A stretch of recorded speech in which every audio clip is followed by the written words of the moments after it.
السلام عليكم ورحمة الله وبركاته. أهلا بكم في قناتكم قناة بالمختصر المفيد.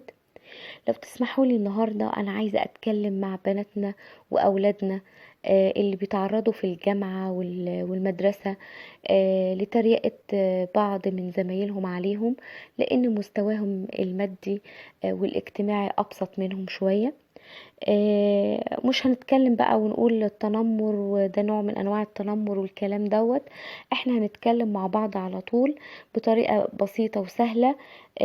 اللي يهمني اولا واخيرا ان البنت او الولد اللي بيتعرض للنوع ده من الاضطهاد انه يعرف ازاي يتصرف كويس في المواقف دي، وان هو يحس براحة نفسية ومفيش حاجة تشتته عن هدفه الأساسي في إنه يذاكر علشان يوصل للمكانة اللي هو بيتمناها في المستقبل. بس قبل ما اكمل الموضوع، لو الكلام ده حسيتي ان انتي استفدتي منه وان هو ممكن يضيف لحياتك شيء، ما تنسيش تعملي لايك وسبسكرايب وشير وتفعلي الجرس عشان يوصلك اشعار بكل جديد. وعلشان تواجهي المشاكل اللي من النوع ده بالذات لازم تكوني قوية جدا وصلبة من جواكي، وده مش هيحصل ابدا الا لما تفهمي نفسك وظروفك وامكانياتك كويس جدا. يعني تكشفي نفسك لنفسك بكل صدق وامانة وبدون اي احراج، وتعرفي انك عندك القدرة والقوة اللي تخليكي تحولي الظروف اللي حطتك الحياة فيها دي لصالحك انتي، لانك هتاخدي منها الحلو اللي صنعته فيكي. وصدقيني هتلاقي الظروف دي حطت فيكي حاجات حلوة كتير قوي مش موجودة في ضعاف النفوس اللي بيتريقوا عليكي. ولازم تفهمي كويس انك لو سبتي نفسك للاحساس بالظلم والاضطهاد والرغبة في الانتقام، ده مش هيوصلك لشيء غير لظلم اكبر، بس هتبقي انت اللي صنعتيه لنفسك. والمهم كمان انك تتأكدي ان اللي بيحصل حواليكي ده سطحية وتفاهات، وان انتي رؤيتك اكبر واعمق من كده لنفسك وللحياة. ربنا سبحانه وتعالى ما بيظلمش حد ابدا، احنا بس اللي بنتخيل ده، ولكن من ورا كل شيء حكمة.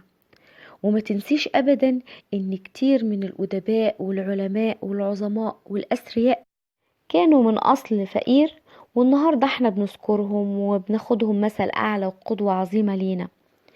من الاخر، لما تعرفي قيمة نفسك هتقدري تعرفي قيمتك لغيرك مهما كان مستواه او مستواكي.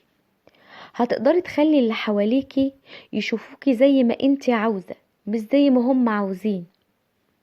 طيب اختصار الكلام ده كله ايه؟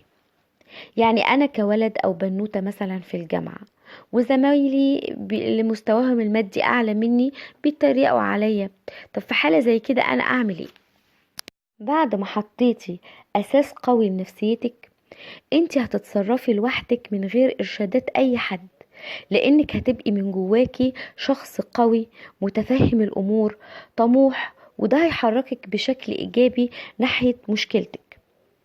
وعشان ما تقوليش انا فضلت احطك في علامات استفهام، هساعدك بحاجات بسيطة وانتي هتكملي لانك قدها وانا متأكدة من كده.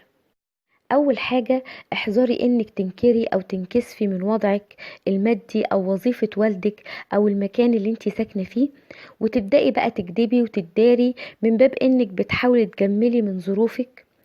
الكذب ده هيخليكي تحطي نفسك فريسة في غابة كلها كائنات شرسة، مش هتخلي فيكي شيء تحاولي تدوري عليه بعد كده خالص. الصح والمفروض انك تواجهي ظروفك بقوة وبفخر، وتحسسي اللي قدامك انك ناقص تعملي اعلانات وتتباهي فيها بظروفك وبوضع والدك اللي هو اعظم انسان في الدنيا، اللي عمل كل اللي يقدر عليه عشان تبقي في الجامعة او المدرسة ويبقى لك مستقبل عظيم. كان ممكن قوي يستسلم لظروفه دي ويحرمك من ابسط حقوقك في الحياة، وانك يبقى لك مستقبل وانك تتعلمي زي بقية الناس. تاني حاجة، لازم تفهمي وتفهمي اي حد يهينك ان الاختلاف في ظروف البشر ده امر دنيوي وطبيعي، وموجود كمان من قديم الازل، وموجود بين الدول وبعضها. وانك انت ما عندكيش مشكلة خالص ان انت تكوني صاحبة الظروف البسيطة. عادي جدا وبكل فخر انك هتقدري تصنعي نفسك، مش حد تاني اللي هيكون له الفضل عليكي. تالت حاجة احب اقولها لك انك تحاولي خالص تبعدي عن الناس اللي تفكيرهم سطحي بالطريقة دي، لان دول بيكون عندهم خلل كبير في شخصيتهم وفي نفسيتهم وفي عقولهم. فانتي ارحمي نفسك وابعدي عنهم ان امكن يكون افضل.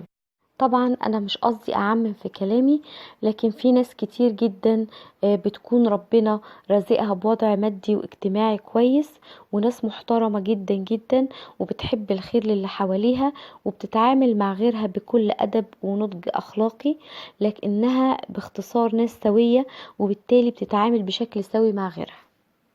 على العموم، لما توصلي نفسك للنضج ده في التفكير والنفسية، هتعرفي تشوفي الأمور حواليكي كويس جدا، وهتكتشفي ان الشخص اللي بيتريق عليكي ده شخص مسكين جدا، لانه لو فقد في يوم من الايام اي حاجة من اللي بيستعرض بيها على غيره، هتلاقيه ضعيف جدا، منهار، بيدور على اي حد يعتمد عليه ويحس معاه ان هو مازال في امان.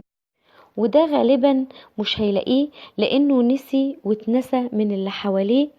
انا قصدي هنا الاب والام، انهم يعودوه انه يعتمد على نفسه ويتحمل المسؤولية لو الحياة حطته في بعض الضغوط، وبالتالي هيتدمر وممكن جدا يضيع بطرق كتيرة قوي.